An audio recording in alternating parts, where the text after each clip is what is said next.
warahmatullahi wabarakatuh. Alhamdulillah, ini adalah pertemuan IPA yang ke berikutnya. Setelah sebelumnya kita sudah mempelajari dari bagian bab hewan ya, bab mengenai hewan dan bagian tubuh dan fungsinya.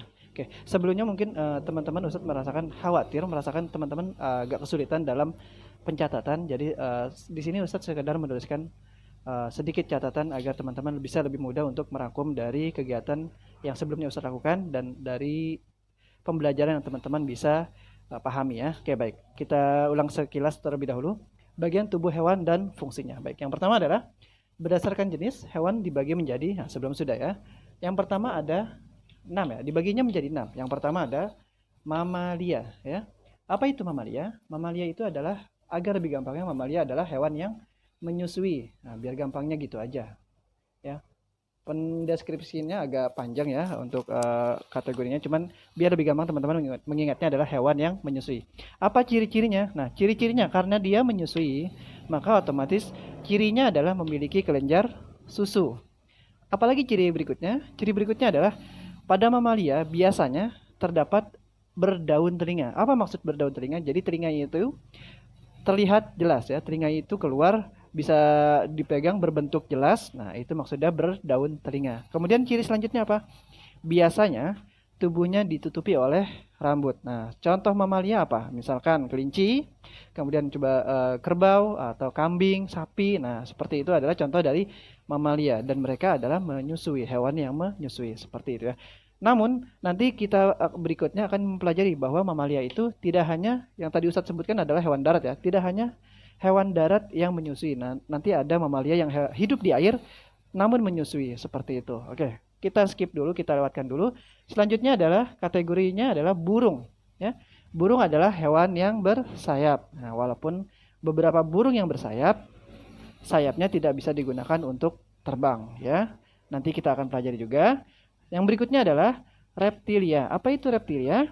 Reptilia itu adalah hewan melata yang berbisik ya. Hewan melata yang berbisik. Apa itu melata? Melata itu adalah maksudnya hewan tersebut itu menggunakan pergerakan untuk bergerak menggunakan otot perut, atau otot perutnya berada dekat dengan tanah.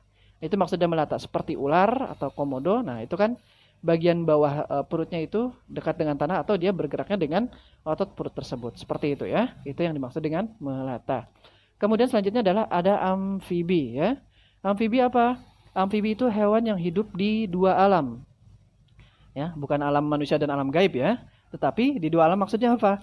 Ada alam di sini adalah maksudnya yang pertama di darat, kemudian juga di air. Nah, nanti ada yang disebut metamorfosis. Apa itu metamorfosis? Kita akan pelajari di pertemuan selanjutnya mungkin insya Allah. Kemudian yang kelima ikan. Nah, ikan itu adalah hewan yang hidup di air ya, seperti itu.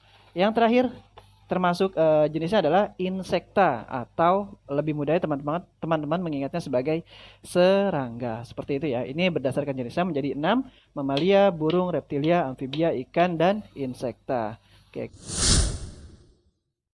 Ini adalah Ustaz sudah gambarkan tentang, kita bahas pertama dulu adalah tentang mamalia.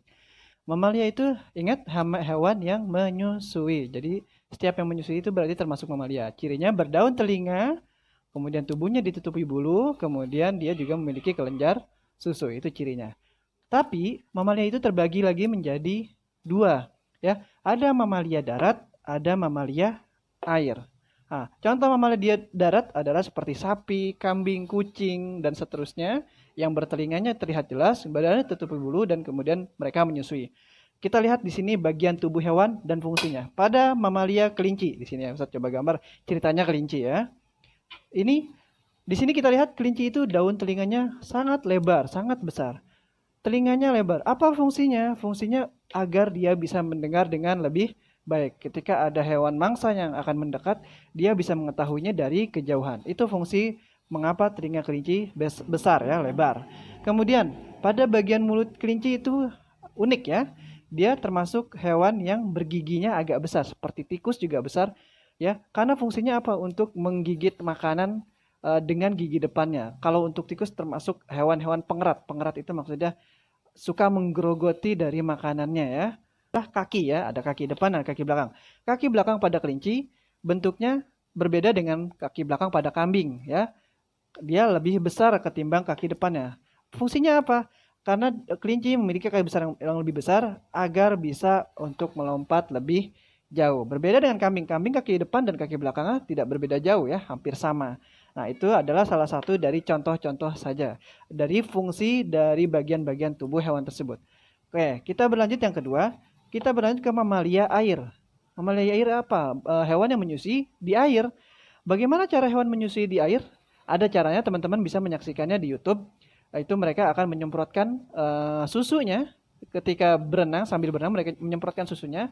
Sementara si anak ya, jadi ketika si lumba-lumba berenang, nih ceritanya lumba-lumba ya, anaknya itu akan berada di bawah. Kemudian sang induk, ibunya akan menyemprotkan susunya di air ya, karena mereka berenang di air, tentu susunya di air. Menyemprotkan susunya cukup banyak, kemudian si anak tersebut akan menghisap dari susu-susu tersebut ya, memakan susu-susu tersebut. Kurang lebih seperti itu. Bisa teman-teman lihat mungkin di YouTube untuk lebih jelasnya ya, seperti itu. Oke, kita lewatkan dulu. Yang pertama, mamalia air itu dia cirinya adalah tentu menyusui ya. Yang kedua apa? Dia bernapasnya juga menggunakan paru-paru. Contohnya apa? Ada lumba-lumba. Ada lumba-lumba, kemudian ada dugong atau duyung. Kemudian ada juga paus. Nah, pada lumba-lumba atau paus yang sering kita lihat, itu mereka ketika naik ke atas permukaan laut, nah ini laut, mereka sering naik ke atas permukaan laut, kemudian tiba-tiba menyemburkan udara lewat ke belakang kepalanya. Nah, ini Ustadz coba menggambarkan, ini adalah lumba-lumba ya, tapi agak mirip paus ya. Oke, baik. Mereka memiliki sirip dada untuk berenang yang lebih baik. Tubuhnya lebih ramping ketimbang ikan paus karena berbeda fungsinya. Lumba-lumba harus bergerak lebih cepat, jadi tubuhnya ramping. Memiliki sirip punggung untuk mengatur pergerakan dan juga ada ekornya untuk bergerak di dalam air ya dengan lebih cepat dan lebih leluasa. Dan ciri khususnya adalah pada lumba-lumba sebagai hewan mamalia adalah memiliki lubang udara ya di sini di atas kepalanya, makanya mereka butuh naik ke atas permukaan air untuk bernapas sembari mengeluarkan air ya. Makanya mereka butuh sesekali ke atas laut ya, seperti itu. Dan mereka bernapasnya bukan menggunakan insang, baik paus, lumba-lumba tidak bernapas menggunakan insang tetapi menggunakan paru-paru. Oke, baik. Cukup sampai sini dulu untuk pelajaran IPA-nya, mamalia. Kemudian pelajaran selanjutnya insya Allah akan kita lanjutkan di pertemuan berikutnya. Terima kasih. Assalamualaikum warahmatullahi wabarakatuh.